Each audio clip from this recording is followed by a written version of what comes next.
Learning centre YouTube channel में खुशामदीद दोस्तों। आज की इस लेक्चर में माइक्रोसॉफ्ट एक्सेल में रैंक फंक्शन हम अप्लाई करेंगे। फर्ज करिए हमारा सीरियल नंबर है, ये हमारे सेल पर्सन है, उन्होंने कितना सेल किया है। यहाँ पर दोस्तों हम रैंक निकालेंगे कि कौन सा हमारा सेल पर्सन की क्या रैंक है। तो अगर आप इस चैनल पर नए हमारे इस चैनल लर्निंग सेंटर को सब्सक्राइब करें, साथ घंटी वाली बटन दबाए, लाइक करें और कमेंट जरूर पेश करें। दोस्तों यहाँ पर रैंक फार्मूला अप्लाई करते हैं तो क्या formula equal to rank, automatically हमारे पास फार्मूला आया है इंटू सेल्स कामा रेफरेंस हमसे पूछ रहा है फार्मूला में आप देखिए दोस्तों रेफरेंस पूछ रहा है, तो रेफरेंस में दोस्तों इस पूरे सेल को सेलेक्ट कर दे और F4 के साथ एब्सोल्यूट कर दी या लॉक कर दी कामा।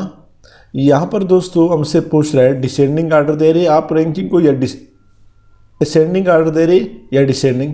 हम दोस्तों डिसेंडिंग ऑर्डर देना चाहते हैं, आप असेंडिंग भी दे सकते अगर देना चाहते। इस पर डबल क्लिक करें तो हमारे पास डिसेंडिंग के लिए 0 आया है, ब्रैकेट क्लोज करें और एंटर करते हैं, डबल क्लिक करें यहाँ से। तो आप देखिए दोस्तों जो टॉप सेल है 430 रुपये उसको 1 मिला है, 350 से इसको 4 मिला रैंक और यहाँ पर 350 से इसको 4 मिला है।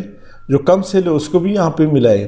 तो ये दोस्तों डिसेंडिंग ऑर्डर में, आप अगर असेंडिंग ऑर्डर में कर दे तो ये बिल्कुल उल्टा हो जाता है। दोबारा फार्मूला बताता है equal to rank into cells location comma C6 to C11, C6 to C11 F4 के साथ फिक्स किया है या लॉक किया है कामा डिसेंडिंग ऑर्डर हमने अप्लाई किया या इसको ख़त्म करें।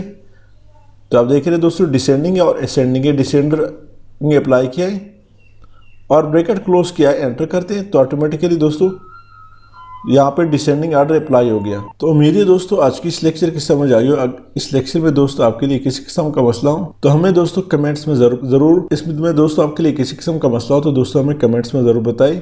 इसके साथ दोस्तों मैं आपसे इजाज़त चाहता हूँ, हमारे इस चैनल लर्निंग सेंटर को सब्सक्राइब करें, साथ घंटी वाली बटन दबाएं, लाइक करें और कमेंट जरूर पेश करें। Thank you so much.